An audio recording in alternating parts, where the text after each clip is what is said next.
दोस्तों, वीडियो शुरू करने से पहले कृपया आप मेरे चैनल को सब्सक्राइब जरूर करें और साथ में बेल आइकन को भी दबा दें ताकि मेरे नए वीडियो का नोटिफिकेशन आपको मिल जाए। और अगर वीडियो अच्छा लगे तो कृपया लाइक, कमेंट और शेयर जरूर कीजिए। अब देर न करते हुए आज की साखी शुरू करते हैं। सुबह का समय था, सूर्य उदय हो रहा था। एक पंडित पेड़ के नीचे आंखें बंद करके बैठा हुआ था। बीच बीच में वो आसमान की तरफ देख रहा था। ऐसा लग रहा था जैसे कि वो किसी गहरी सोच में हो। थोड़ी थोड़ी देर के बाद पंडित हल्का हल्का मुस्कुरा भी रहा था। उनके सामने ही एक दानपेटी रखी हुई थी। थोड़ी देर बाद उधर से एक आदमी गुजरा। उसने पंडित जी को गहरी सोच में बैठे देखा तो वो वहीं पर रुक गया। उसने अपनी जेब से कुछ पैसे निकाले और दानपेटी में डाल दिए और वहीं पर बैठ गया। उसको देखकर वहाँ और लोग भी आ गए। सब लोग अपनी श्रद्धा के अनुसार दानपेटी में पैसे डाल रहे थे और पंडित जी के सामने बैठ रहे थे। कुछ लोग आपस में धीरे धीरे बातें भी कर रहे थे कि आज पंडित जी कुछ ज्यादा ही ध्यान मग्न है, कोई विशेष बात लगती है। सब लोग इसी इंतजार में बैठे थे कि कब पंडित जी आंखें खोलते हैं। इतने में दो व्यक्ति वहां पर आए। दोनों में से एक व्यक्ति के चेहरे पर नूर झलक रहा था। वो लोग कोई और नहीं थे, वो गुरु नानक देव जी और भाई मर्दाना थे। भाई मर्दाना ने दानपेटी को सामने से उठाकर पंडित जी के पीछे रख दिया। फिर वो दोनों संगत के बीच में बैठ गए। अब दिन पूरी तरह से निकल चुका था। थोड़ी देर बाद पंडित जी ने अपनी आंखें खोली और अपना प्रवचन शुरू कर दिया कि भगवान आप सब लोगों से बहुत प्रसन्न है। स्वर्ग लोक में सत्संग चल रहा है। सभी लोग स्वर्ग में प्रसन्नता पूर्वक रह रहे हैं। नारद जी भी वहाँ है। भोले भंडारी नाच रहे हैं। ये बातें बोलकर पंडित जी ने लोगों से कहा, आप लोग बहुत किस्मत वाले हो जो मेरी वजह से स्वर्ग की बातें सुन रहे हो। आप लोग ज्यादा से ज्यादा ईश्वर की भक्ति करो, ईश्वर आपकी सारी मुरादें पूरी करेगा। पंडित जी की बात सुनकर गुरु नानक देव जी ने पूछा, ये तुम क्या कह रहे हो? पंडित जी ने गुरु नानक देव जी की तरफ देखा। गुरु नानक देव जी का अलौकिक रूप देखकर वो डर गया कि अब मैं पकड़ा जाऊंगा, लेकिन फिर भी हिम्मत करके बोला, मैं इन लोगों को स्वर्ग लोक की बातें सुना रहा हूँ।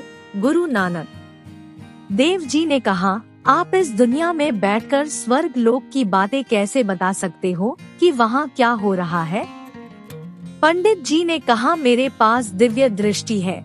मैं अपनी दिव्य दृष्टि से देखकर इनको बता सकता हूँ कि स्वर्ग लोक में क्या हो रहा है। गुरु नानक देव जी ने उसको पूछा, तुम्हारी दानपेटी कहाँ है? पंडित ने एकदम हड़बड़ा कर नीचे देखा और दानपेटी को वहाँ ना देखकर वो जोर से चिल्लाया, मेरी दानपेटी कहाँ गई? दानपेटी को कौन ले गया? गुरु नानक देव जी ने कहा, जब तुम अपनी दिव्य दृष्टि से स्वर्ग लोक को देख सकते हो तो तुम ये भी पता कर सकते हो कि तुम्हारी दानपेटी कहाँ है। गुरु नानक देव जी की बात सुनकर वो जोर से चिल्लाया, आप मेरे से फालतू बातें मत करो, नहीं तो मैं आपको श्राप दे दूंगा। गुरु नानक देव जी ने कहा, आंखें बंद करके स्वर्ग की बातें बता सकते हो, लेकिन जो कुछ तुम्हारे सामने हो रहा है वो तुम बता नहीं सकते। ये तुम्हारी कैसी दिव्य दृष्टि है? ये बातें सुनकर सारे बैठे लोग हंसने लगे। इतने में से एक व्यक्ति ने दानपेटी पीछे से उठाकर पंडित जी के सामने रख दी। गुरु नानक देव जी ने पंडित जी से कहा, इस धरती पर क्या हो रहा है वो तुम बता नहीं सकते और बातें तुम स्वर्ग की करते हो। यह कोई धार्मिक संदेश नहीं है बल्कि एक पाखंड है जो तुम इन भोले भाले लोगों के साथ कर रहे हो। इतने में मर्दाना जी ने रबाब निकाली और बजानी शुरू कर दी। सारे लोग भक्ति में झूमने लगे। उनको भक्ति में मगन देखकर पंडित जी गुस्से में उठकर चल दिए। सब लोगों को पंडित जी की असलियत पता चल गई थी, इसलिए उनके जाने का किसी को कोई फर्क नहीं पड़ा। गुरु नानक देव जी ने सबको पाखंड और आडंबर से दूर रहने के लिए कहा। उस गांव में सभी गुरु नानक देव जी की तारीफ करने लगे कि गुरु जी ने हमें झूठे पाखंड से बचा लिया। गुरु नानक देव जी की ख्याति चारों तरफ फैलने लगी। गुरु नानक देव जी की प्रेम भरी बातें सुनकर गांव के सारे लोग रोज उनका कीर्तन सुनने आने लगे। उधर पंडित जी बहुत ही गुस्से में थे। गुरु नानक देव जी की वजह से उसका भेद खुल गया था। उसने सोचा, मैं अपने भक्तों को साथ लेकर गुरु नानक देव जी से वाद विवाद करने जाऊंगा और उनको हरा दूंगा। इससे गांव वालों के बीच मेरा विश्वास फिर से बढ़ जाएगा। उस गांव में एक पंडा थथरी नाम का पंडित रहता था। उसकी धर्मशाला में दूर दूर से ज्ञानी आते थे। इस वजह से उसके पास काफी धन भी इकट्ठा हो गया था। ज्यादा धन की वजह से उसमें घमंड भी बहुत आ गया था। वो बहुत ही गुस्से वाला था। पंडित उस पंडा थथरी के पास पहुंचा और जाकर उसे अपना दुखड़ा सुनाया और कहा, उनकी ख्याति और ज्यादा फैले उससे पहले इनके पंख काट देने चाहिए, नहीं तो आपकी गद्दी भी खतरे में पड़ जाएगी। उसकी बातें सुनकर पंडा थथरी गुस्से में बोला, मेरी गद्दी किसी की वजह से भी खतरे में नहीं पड़ सकती। मैं आज ही उस फकीर को संदेश भेजता हूँ। पंडा थथरी का संदेश लेकर एक आदमी गुरु जी के पास पहुँचा और कहा, इस गांव में पंडा थथरी का राज चलता है, आप इस गांव को छोड़कर चले जाओ। गुरु नानक देव जी ने कहा, मैं इस गांव में आया नहीं हूँ, मुझे भेजा गया है। जब मुझे उसका हुक्म होगा तब मैं चला जाऊंगा। उस आदमी ने कहा, फिर आपको इसका नतीजा भुगतना पड़ेगा। गुरु जी ने कहा, नतीजा तो ईश्वर के हाथ में है, वो जो भी करेंगे उसको मैं हाथ जोड़कर स्वीकार कर लूंगा। उस आदमी ने जाकर पंडा थथरी को कहा, मैंने उस फकीर को बहुत डराने की कोशिश की लेकिन वो बिल्कुल भी नहीं डरा।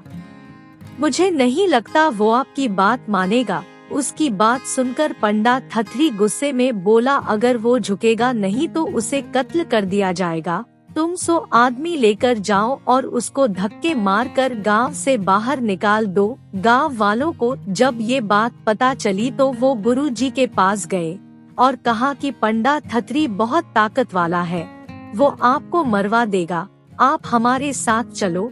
तभी कुछ शोर सुनाई दिया। बहुत सारे लोग लाठी लेकर आ रहे थे। वो लोग आकर गुरु जी के पास रुक गए और उन्हें नफरत भरी नजर से देखने लगे। तभी पंडा थथरी भी वहां आ गया। पंडित जी भी गुरु जी के पीछे खड़े थे। पता नहीं एकदम क्या हुआ, पंडित जी चक्कर खाकर नीचे गिर गए। पंडा थथरी भी गुरु जी का दिव्य रूप और पंडित को चक्कर खाकर नीचे गिरते हुए देखकर डर गया। उसने गुरु जी को कहा, आप यहाँ से चले क्यों नहीं जा रहे? गुरु जी ने कहा, जब उसका हुक्म होगा तब मैं यहाँ से चला जाऊंगा। पंडा थथरी बोला, किसका हुक्म? किसने आपको यहाँ भेजा है? कौन है वो? गुरुजी ने कहा, वो सारी सृष्टि का सृजनहार है। पंडा थथरी बोला, वो कौन है? गुरुजी ने कहा, वो यही है। पंडा थथरी बोला, लेकिन मुझे तो वो नजर नहीं आ रहा। गुरुजी ने कहा, जब तक मन में बुरे विचार होंगे वो कैसे नजर आएगा? पंडा थथरी गुरुजी की बातें सुनकर थोड़ा नरम हो गया और बोला, गुरुजी आप मेरे मित्र बन जाओ, जो कुछ भी आपको चाहिए मेरे से ले लो, मेरी सारी धन दौलत ले लो, लेकिन मेरी इतनी सी प्रार्थना है कि इन सभी लोगों के सामने मेरा आदर कम नहीं होना चाहिए। गुरुजी ने कहा, मुझे कुछ नहीं चाहिए, मैं तो सिर्फ ईश्वर की भक्ति का आनंद मानता हूँ। तुम हमेशा सत्य का साथ दो, सभी तुम्हारा आदर करेंगे। इतने में पंडित को भी होश आ गया।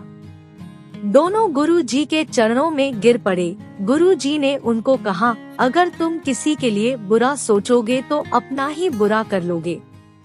दुनिया में हमेशा मानवता का संदेश फैलाना चाहिए, पाखंड नहीं। गुरु नानक देव जी पंडित और पंडा थथरी को जीवन का संदेश देकर अपनी अगली यात्रा पर चल पड़े।